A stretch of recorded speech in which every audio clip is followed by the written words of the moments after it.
Hi, everyone, and welcome to another episode of Simple Living High Thinking, where we unpack Tukaram Prabhu's Friday night Bhagavad Gita class. And I'm joined by Tadeo Souza. Hi, Tadeo. Haribo, Kim.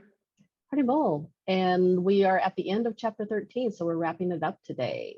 What sort of context would you like to give?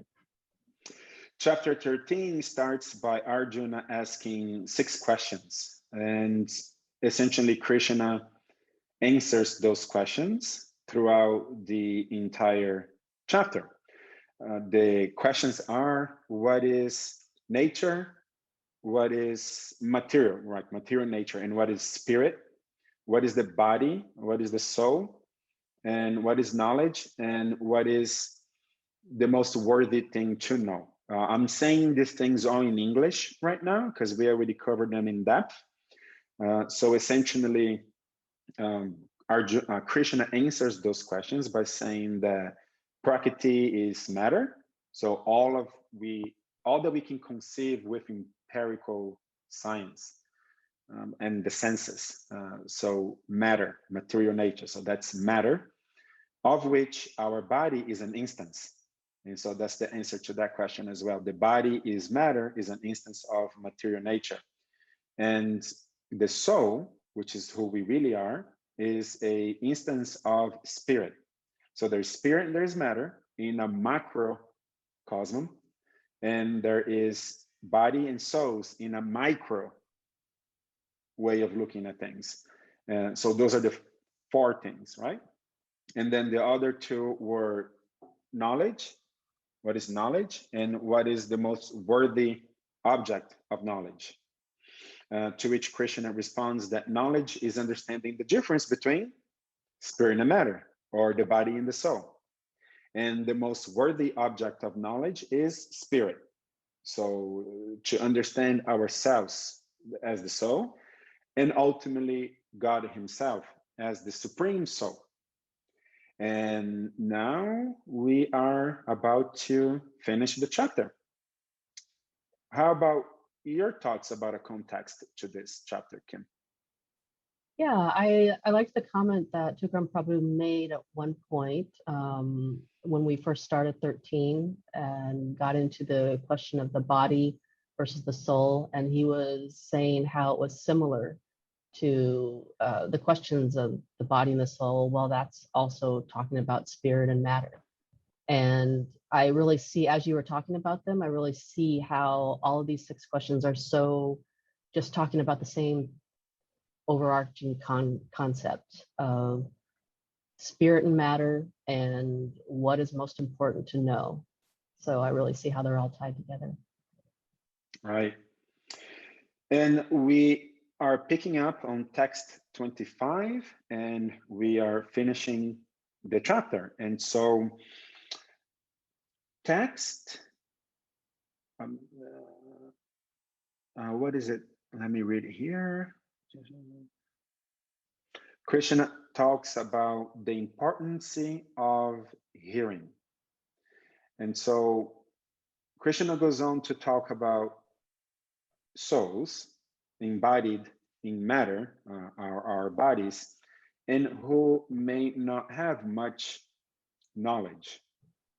The knowledge that we are describing here, to know the difference between the body and the soul, or even, as we covered in previous classes, the process by which you can acquire knowledge, of which humility is the first step. And then one of the other processes was to accept a spiritual master.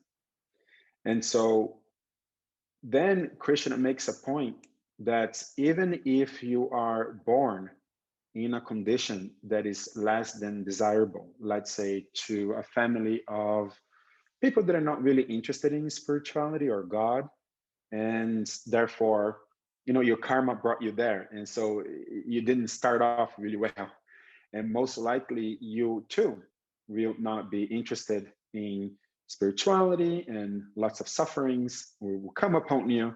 At one point, you may start wondering, why am I suffering so much? And then start your spiritual journey. So what happens to such people? What is this predicament? How can the playing level be evened, right? Be leveled? How can Krishna show his mercy to people like that? And this text 26 is quite interesting because it speaks to that, and I would like to elaborate on it a little bit. So text 26, it reads, again, there are those who, although not conversant in spiritual knowledge, so the person that I kind of described here, begin to worship the Supreme Person upon hearing. Hearing is the key word here. Upon hearing about him from others. Because of their tendency to hear from authorities, they also transcend the path of birth and death. And so again, I'm painting a picture of a person who is born in a less than ideal circumstance, and therefore the spirituality may not be a person's priority, because there would be other necessities that that person is preoccupied with, and spirituality is not one of them. And so how can such a person also transcend the path of birth and death? What is it that Krishna has in store for us? Well, Krishna is saying here that simply by the process of hearing, the process of hearing is very, very powerful. Everything, well, let me take a step back here. We have senses with which we can acquire knowledge. Our eyes allows us to see stuff in the material world, and by observing, by seeing stuff in the material world, we can get an idea of what the material world is like. So it is a data gathering mechanism. We see stuff, we smell stuff, we touch stuff, etc. In our spiritual tradition, the hearing sense is perhaps the most powerful one. And through the correct usage of hearing, you can elevate yourself. So Krishna says here, those who are not conversant in spiritual knowledge. In other words, that person that is suffering and having other necessities, necessity of protection. You know, if I have to fight for my security, then I am in a situation where I need to pursue other means, pursue other things which are higher in my necessity, in my pyramid of needs. If I don't really know what I'm going to eat tomorrow, then I need to be worried about that before I am worrying about who is God and who am I and what is material nature. It almost seems to be a privilege to be able to focus on these spiritual topics. And so how do you make that transition? You're born in a less than ideal situation. You're not very conversant with spiritual knowledge. How can you get there? And Krishna here is endorsing the process of hearing, which ties in very nicely with the concept of knowledge that we described in previous chapters, how to acquire knowledge. The first step was humility. Another part of the process of acquiring knowledge, in this case, spiritual knowledge, was to approach a bona fide spiritual master. And so the bona fide spiritual master here is the authority that Krishna is talking about in this text. Because of their tendency of hearing from authorities, they also transcend the path of birth and death. So if you have identified an authority in spiritual subjects, and you simply listen to what they're saying, simply hearing, you can acquire that knowledge. And you have to be humble. You have to have humility to identify such a person as an authority. In other words, the person knows more than you know, and you're going to put yourself in a humble position to listen to this person. And simply by hearing, you can attain transcendence and transcend the path of birth and death. And if we were to analyze a little bit more the process of hearing, how is it so powerful? Well, you know, I would argue that between all the senses that we have, which allow us to acquire knowledge, the hearing is the most important one, because how else do we, language, we speak in a particular language and we say stuff to each other.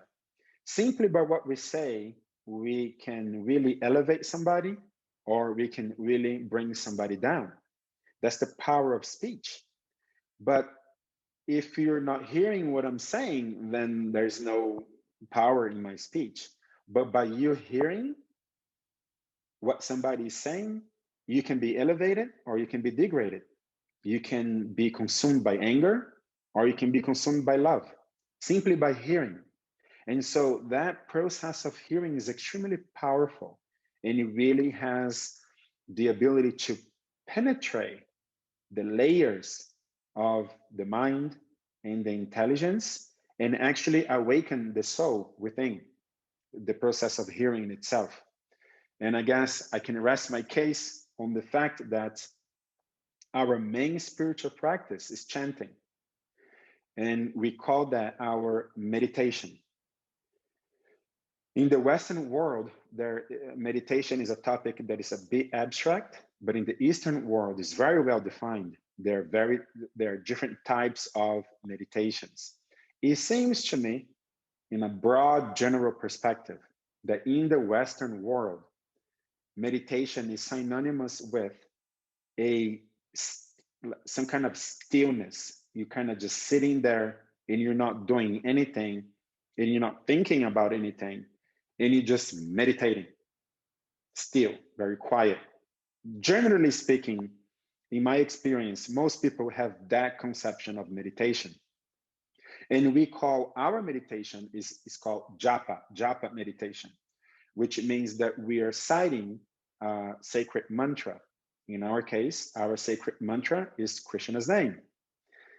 And we are meditating on Krishna's name. So the object of meditation is the very sound vibration that we pronounce with our own tongue. That's japa meditation. We're saying Hare Krishna and Hare Rama. And not only we are saying that, but we are hearing that. We are listening to what we are saying. And what we are saying is itself transcendental because it's Krishna's name. And that is our japa meditation. We are meditating on Krishna's name. And so the process of hearing here is paramount, is actually what's valuable. We are hearing that sound vibration, which penetrates all the layers. It has the power to pierce through the layers of anger and greed and lust and go through our mind and intelligence and reach our soul, enrich ourselves, the soul, and awaken us to our eternality, our blissful states, and our pure states, which we have always been. And so that hearing has many, many functions. Not only you can hear spiritual truth from a bona fide spiritual master and cultivate that knowledge, but it is also the very core of our most profound spiritual practice, which is japa meditation. All that we're doing at that point is hearing. We're hearing Krishna's name. We are meditating on Krishna's name to put emphasis on how important that hearing is. It is a meditative state of mind. We are trying to clear our minds from everything else. So in that sense, it's more like the traditional understanding of meditation in the West. We are clearing our minds of every other thought to the point that the only thing that is in our mind is how Krishna's name sound. And what we are using to meditate on that is our ability to hear. And so hearing is a very powerful, very, very powerful means by which we can acquire spiritual knowledge, we can awaken our spiritual consciousness. And I wanted to go deep into that hearing process because it's a bit subtle, right? Krishna is saying, again, there are those who, although not conversant in spiritual knowledge, begin to worship the Supreme Person upon hearing about him from others. So what is it that got that person who was not conversant with spiritual knowledge? What got that person to begin to worship the Supreme Person? It is the ultimate goal of one of the ultimate goals of bhakti, to worship Krishna because you love him. So what is it that got that person that is not conversant with spiritual knowledge to actually begin worshiping Krishna? Hearing from others. And that gave that person inspired that person to worship the Supreme Person and to transcend the path of birth and death. Yeah, I love that you're really focusing on hearing, and particularly this verse. It's and why hearing is so important. How you talked about the transcendental nature of it, the vibration of Krishna's name, and that we do japa and we're chanting, but we're also hearing. That's an aspect that a lot of people probably don't realize is going on as well. And that's such an important aspect. And so this text where it says, particularly the part about, you begin to worship the Supreme Person upon hearing about him from others. The Gita on its own is fine. You can live in a cave, or if you're a bit more of an introvert, read the sacred texts on your own.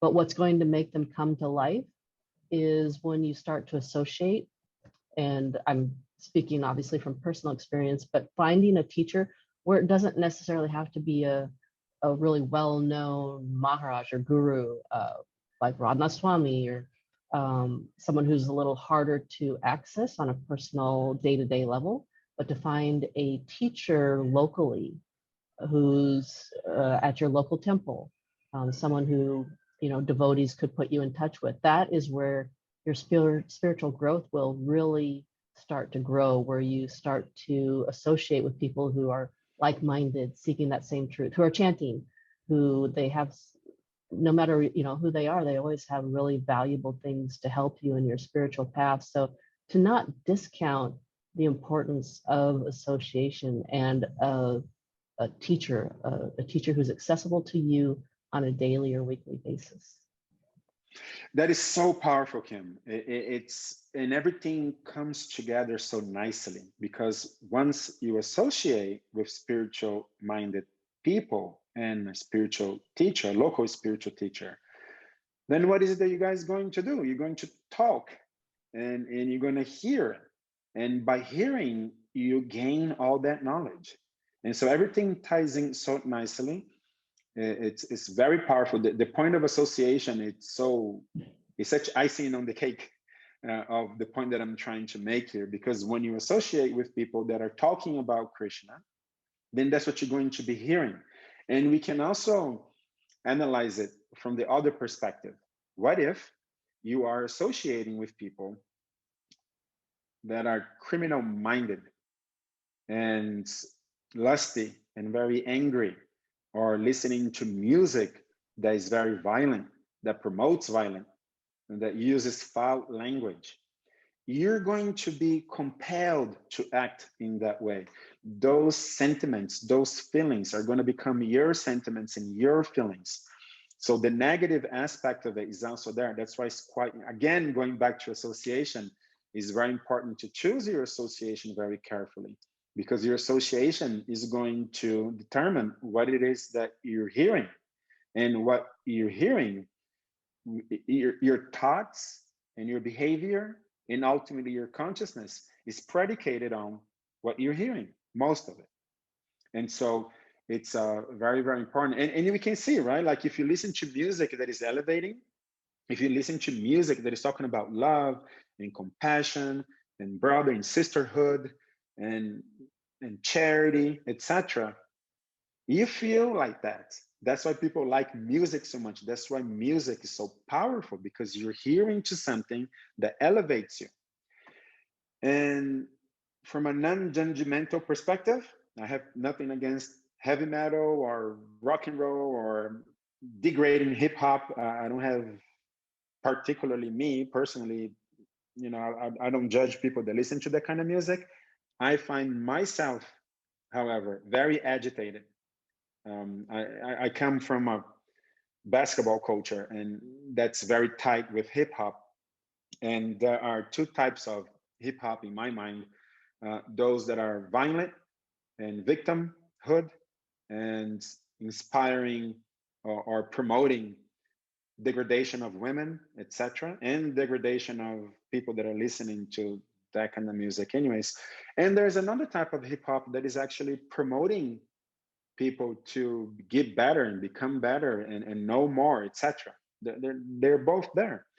And I used to listen to both back in the days. And I could feel myself kind of angry and like a victim and thinking, oh, I'm in a black body and people are discriminating against me because I'm in a black body.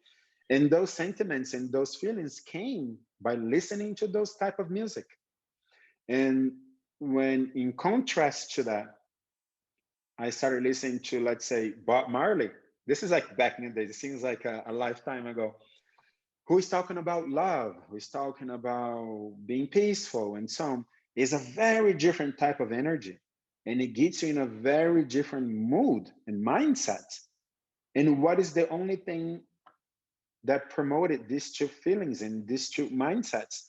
That which you heard is the power of the vibrations that enters through our ear has the power to reach way down in our hearts and determine our energy levels. So hearing is very, very important. Yeah, yeah, very well put. Right. So then we get to a text here, which is very, very, very interesting. And I think there's a lot for us to talk about here. This is text 30. So I will read that. So before we move on, did you have any other points, Kim, on anything we spoke so far, or any of the verses that precedes text 30?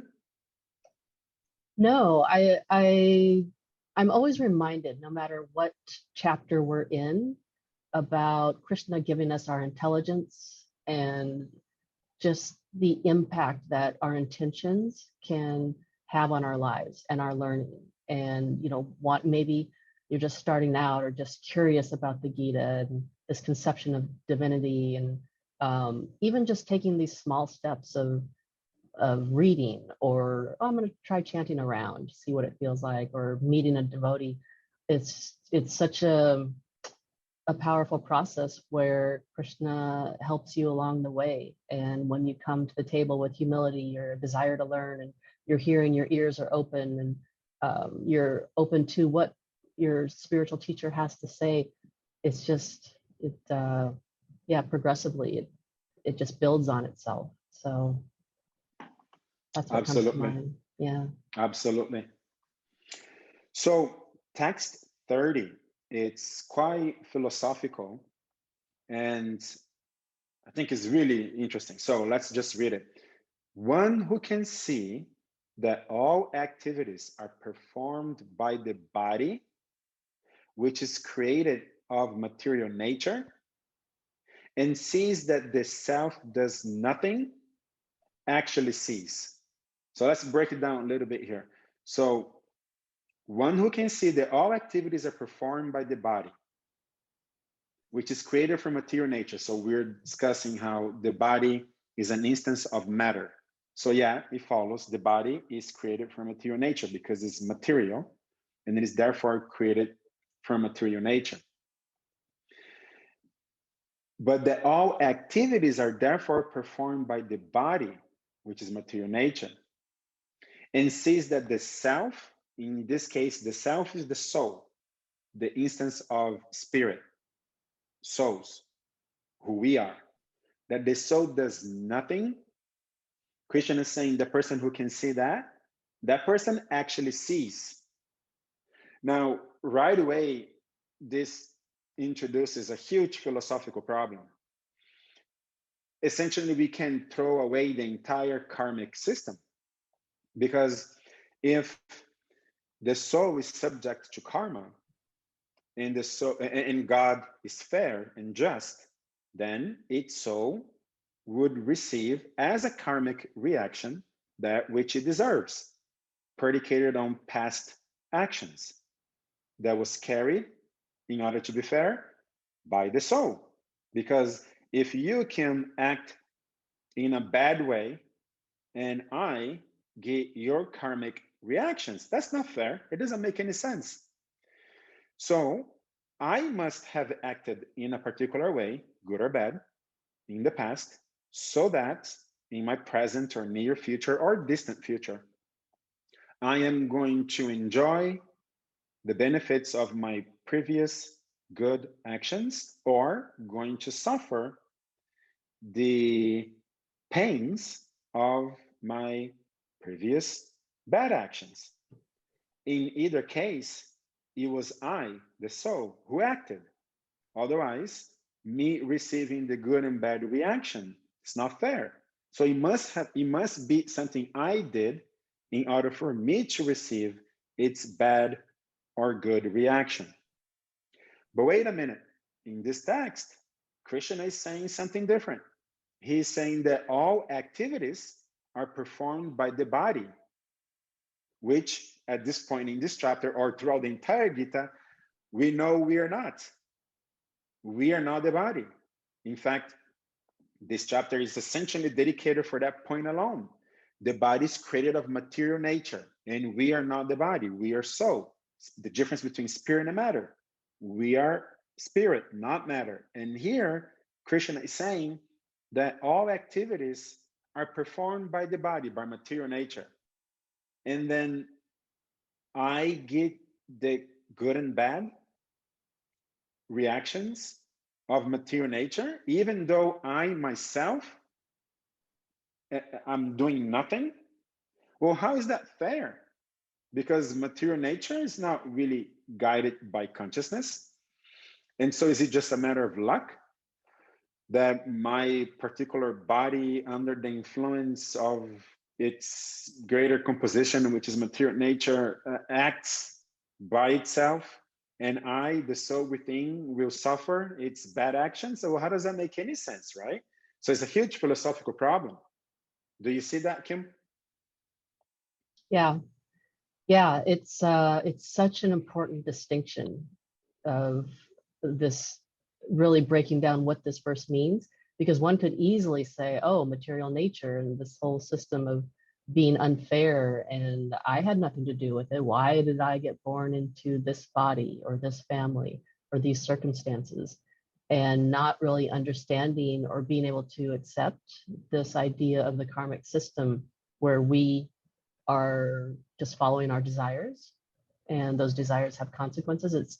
It's really important, because it could change your whole view, and it can change how you, depending on how you think about it, it'll change how you feel about just God and spirituality and this whole path. Correct. So now that we put Krishna in a really bad corner, the question is, how do we get him out of there? And so I will attempt to do that to my best of capabilities. It's quite philosophical. And we can start by differentiating the Abrahamic traditions in their theology versus our Gaudiya Vaishnava theology, right? Which is just a fancy way of saying what Christians believe in and what we believe in. So in Christian and Abrahamic religions, that really means Christianity, Judaism, and Islam. They all predicated on Abraham. Abraham is, in one sense, the grandfather of all three of them. And so they all have that in common. And therefore, their theology is also predicated on this one point, that souls are bad. You are a sinner to begin with, because way back then, Adam and Eve were sinners. And because of that, you are now a sinner. And you need some personality like Jesus Christ to take away all your sins. But you, the soul, you were bad. And in our tradition, in our theology, The soul is always pure. The soul is currently covered by layers of anger, greed, and lust, which manifests in many different ways. That there are many implications of these three primordial bad things, but essentially the soul is covered by all these layers. However, the soul is essentially pure, as opposed to the soul being essentially bad and sinner to begin with. So this is a very big difference in these two theologies. Now, this point is actually what Krishna is making here. That's the point. It is not so clear to see. It is almost is implied. It's almost like what is actually stated is contrary to what is implied. But that is what is implied here. Krishna is trying to make such a strong point as to say that, look, matter, that which is different from the soul, from spirit, acts on its own. And we, the souls, we actually never become corrupted by matter. We never become that much entangled to the point where we lose our purity with matter. To the extent that we can say the soul actually doesn't do anything. And all these confusion and sufferings and misunderstandings and anger and so on that are going on out there, certainly, to be fair, along with the beauty of material life, there's beauty in material life as well. But both polarities is matter, is a material manifestation. And we remain pure souls that never actually get contaminated by matter. And in that way, we do nothing. We are completely separate from matter because we are always pure. And matter is actually carrying out all these activities. Now, the missing link here, now that we established the dichotomy, the link here is that by the soul's, which is who we are, by the soul's desire, matter is acting. And so in that sense, we are now back to being responsible for the good and bad reactions that we experience. So there is this medium, the medium between matter and spirit. So us, the soul, and material actions is our desire, what we desire to experience. That desire is that step, is that linkage between the soul and matter. Matter is what actually is acting, but we are always separate. We always are pure and the same quality, the same constitution as God. It's the souls because we're both spirit. And desire is what animates matter. But matter, as Krishna says here in this text, all activities are performed by the body, which is created from material nature, based on the soul's desire. But the soul kind of can just sit there and not do anything, simply desire, which is actually what's being stated here. The soul does nothing except desire. The soul sits there and desires stuff. And whatever it is that the soul is desiring, then material nature receives that command. So us, by the power of our desire, we command material nature to act. And material nature alone is acting. And the soul is separate, does nothing, sits there and has the experience of the reactions of its desires, both good and bad. But the soul itself does nothing. Now, this is a point to really illustrate that the soul is always pure. The soul is not the one like acting in a malevolent way, in a very dark manner. Let's say you can talk about Hitler. Well, was the soul that was embodied in the body of Hitler Was that so fundamentally corrupt and bad? It was not. That's our theology. That soul that was embodied in the body of Adolf Hitler is actually pure, has always been and will always be, just like all of us. And it doesn't actually become bad. But his at that moment, in that lifetime, in that incarnation, he had really bad desires, the desires to wipe out a whole race, a whole existence of a particular type of people. That's a bad desire. And therefore, it received very bad consequences as a karmic reaction. But itself, the soul is pure. And all those actions that were being carried out, it was being carried out by material nature alone. Does that make any sense, Kim? Yeah, it does. And it's such an important point about the soul being pure, because it's so easy to drift into the idea of, wow, I've really found myself in a horrible state, situation, karmic situation, if you want to look at the big picture, and my soul must just be really corrupt, let's say. And so to understand that no matter what desires or decisions that we make over however many lifetimes, that it's impossible for the soul to become fundamentally corrupt at a fundamental level. And I always love that example Tukaram Prabhu gives about water. When you have contaminated water, and once you purify it, the water is clean again. So at its purest state, water is pure. It's not contaminated. It's through our desires. So I don't want to derail us too much, but it does bring up a question potentially, and that is, well, if what state were we created in? Were we created as a pure soul? Then how would we move from a pure soul to the contaminated state that we're in? And all those questions. So without derailing the conversation too much, what are your thoughts on that? Oh, you're right. We have to approach that topic quite carefully because it is a huge topic. And I would argue is the primary topic of all philosophical discussions. We can go right back to the Big Bang and theist versus atheists, philosophers throughout millennia.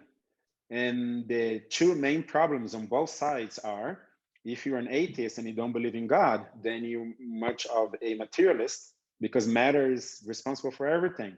Your hard problem is, well, then where does consciousness come from?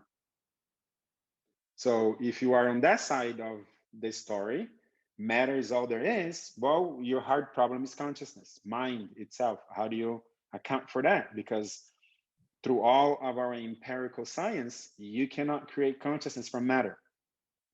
And now to your point, Kim, I think that's what you're getting at. But if you are theist and you believe in God, then ultimately everything is spirit and is spiritual. Well, then how do you get matter out of spirit? And how does the soul come in here in this material manifestation? And we have to explain that. Is that more or less what you're getting at? Yes. So yeah, so how do we get here, and how do we go from that pure spiritual state of existence into a more and more degraded desire, right? That's the point you're making, right? Mm-hmm. So yeah, first, how do we get into matter to begin with, right? If we're spiritual, and then from that point on, possibly degrade ourselves more and more. Well, it starts by envy. Again, this is a huge topic, so we're definitely gonna cover it from a very high level perspective, because many other questions will arise from this explanation. But in a brief description, envy is responsible for the beginning. Envy of Krishna. The analogy that is usually given is that if you are in a birthday party and you're celebrating the birthday person, everything's fine, there's no problem, and you're welcome in the party. But if you become envious of the birthday person, thinking, well, why shall everybody celebrate that person? Why can't they celebrate me? Why can't I be the center? Well, because the center is occupied by the birthday person. And guess what? It is not your birthday, it is that person's birthday. And you have to be okay just honoring that person. That's what it's like in the spiritual world. It's Krishna's birthday every day. And we're there to love him and appreciate him. But as the soul becomes consumed by envy, well, why can people also acknowledge my beauty and my knowledge and my eternality? Why do we always acknowledge Krishna's beauty, knowledge, and eternality? That's an envious mindset. Then spirit is injected into matter at that point. Because now, as we find ourselves here, injected into matter, these bodies, who is the center? It is you. What is your mind like? What is the beginning? What is the genesis of every single thought you have? Mine and I. It is, I am thirsty. I am hungry. I want this. I want that. This is my house. This is my car. This is my fill the blank. And that puts you at the very center of the universe, according to your desire. And even though we were saying desire makes things go around in material manifestation, and desire made things go around in the spiritual manifestation too, except it took you from there to here. It took you from a place where spiritual reality is prominent into a place where material reality is prominent. And you get to carry out that experience, you being the center. You certainly feel that way. I think philosophically, that's how I would defend this point. It certainly feels like we are the center of the universe as we are trapped in material bodies. It is I and mine. And so it follows, philosophically speaking. And so that beginning can also be quite pure. Like, yes, sure, Krishna is there, but I also want to be here. I also want to be acknowledged. And why can we both be acknowledged? That is the beginning of our descent. But then you get here in material existence, and you can also be very much aware of Krishna and worshiping Krishna and so on. But then that desire now, and you misusing your free will, can little by little creep on you. And it's like, well, okay, now, oh yeah, okay, so now it's not just about Krishna, it's about Krishna and me. Well, but how about this one thing that I really know? Shouldn't people acknowledge me more about that thing? Because, you know, I really know that. Perhaps only Krishna know more than me on this topic. I'm the second in line. Shouldn't people acknowledge me more about that? Okay, so now it's a little bit more corrupt, right? Well, this one thing that I did, should I have more recognition? Don't I deserve more? And in that subtle manner, little by little, your desires become more and more corrupt. And material nature will act for you to experience that alone. And you're just experiencing it. And more, you can come down with worse and worse desires, where now greed comes in. Now I want more. I want more recognition. That is greed. And then what's going to happen inevitably in material existence? Other people will not acknowledge you in the way you want to be acknowledged. And what's going to happen? You're going to become angry. And that's anger. And all your pure love for Krishna and Krishna's form and Krishna's beauty is manifested in a material reality as lust. Lust is nothing but an attraction to the opposite. Well, to include everybody, lust is nothing but an attraction to a body. And so in its pure form, that attraction is towards Krishna's body, Krishna's form, Krishna's spiritual body, Krishna's spiritual form. That is love. But in material existence, that is transformed from love to lust. And now we are attracted to material bodies. That's lust. When we are attracted to spiritual, to Krishna as a spiritual form, that's love. When we are attracted to material bodies, that's lust. And so now what was at the beginning a, let's say, good semi-pure existence, it can, in the subtle manner, get more and more degraded because you're going to want more and more recognition. You're not going to get it. You're going to get more and more angry about not getting it, or you got it and it wasn't enough, and now you want more and you're still angry, or you got it, it wasn't enough, but time took it away because everything ends, and then now you're angry again. So then now greed and anger becomes more and more predominant, and inevitably you're going to feel attracted to other people's body, and your lust will increase more and more, and down the rabbit hole you go. Yeah. Yeah. So it's basically a snowball effect where, like you said, you start out with just a little bit, and then one decision and desire leads to another. And then here you find yourself in challenging circumstances. Now I want everybody to acknowledge that my race is the pure Aryan race, blonde-eyed, blonde hair, blue eyes. I'm greedy to that extent. I want everybody to acknowledge that race alone and no other. And when anybody else want to impede my vision of that being true, then I'm going to become really angry at them. How angry? Well, I'm going to put them all in a gas chamber and kill them all. Yeah, you're going to get there. Yeah. And then then you go down, and then you suffer a lot. That's why karma is actually a really good system, because suffering and pains, it's an indication that you're desiring wrong. Your desires are not serving you well.